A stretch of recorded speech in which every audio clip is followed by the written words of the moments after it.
So, the Spear Danes in days gone by, and the kings who ruled them, had courage and greatness.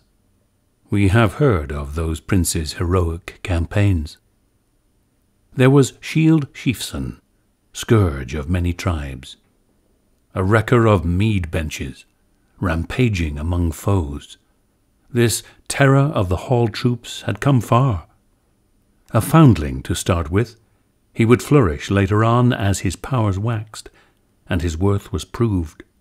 In the end, each clan on the outlying coasts beyond the Whale Road had to yield to him and begin to pay tribute. That was one good king. Afterwards, a boy-child was born to Shield, a cub in the yard, a comfort sent by God to that nation. He knew what they had tholed, the long times and troubles they'd come through without a leader. So the Lord of Life, the glorious Almighty, made this man renowned. Shield had fathered a famous son. Beow's name was known through the north, and a young prince must be prudent like that, giving freely while his father lives, so that afterwards, in age when fighting starts, steadfast companions will stand beside him and hold the line. Behavior that's admired is the path to power among people everywhere. Shield was still thriving when his time came and he crossed over into the Lord's keeping. His warrior band did what he bade them when he laid down the law among the Danes. They shouldered him out to the sea's flood, the chief they revered who had long ruled them. A ring-walled prow rode in the harbour, ice-clad, outbound, a craft for a prince. They stretched their beloved lord in his boat, laid out by the mast, amidships, the great ring-giver. Far-fetched treasures were piled upon him, and precious gear. I never heard before of a ship so well furbished with battle tackle, bladed weapons, and coats of mail. The mast treasure was loaded on top of him. It would travel far on out into the ocean's sway. They decked his body no less bountifully with offerings than those first ones did who cast him away when he was a child, and launched him alone out over the waves. And they set a gold standard up high above his head, and let him drift to wind and tide, bewailing him and mourning their loss. No man can tell, no wise man in hall or weathered veteran knows for certain who salvaged that load.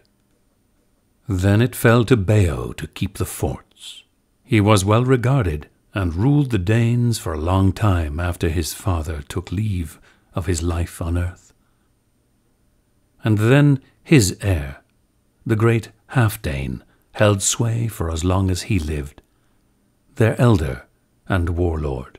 He was 4 times a father, this fighter prince. One by one they entered the world.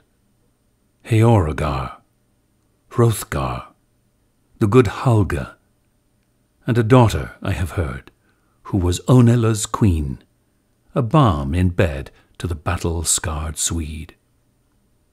The fortunes of war favoured Hrothgar. Friends and kinsmen flocked to his ranks, young followers, a force that grew to be a mighty army. So his mind turned to hall-building. He handed down orders for men to work on a great mead hall, meant to be a wonder of the world forever. It would be his throne room, and there he would dispense his God-given goods to young and old, but not the common land or people's lives. Far and wide through the world, I have heard, orders for work to adorn that wall-stead were sent to many peoples, and soon it stood there, finished and ready, in full view, the Hall of Halls. Heorot was the name he had settled on it, whose utterance was law. Nor did he renege. but doled out rings and torques at the table. The hall towered, its gables wide and high and awaiting a barbarous burning. That doom abided, but in time it would come, the killer instinct unleashed among in-laws, the bloodlust rampant.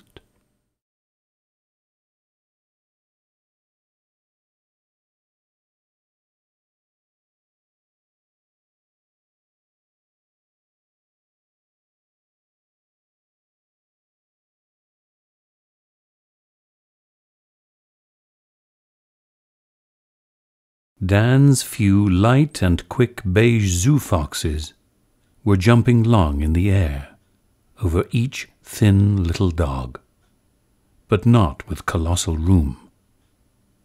Go, look here now at me, thankful when I shout enough, for they, the sly critters, joyously foiled you again.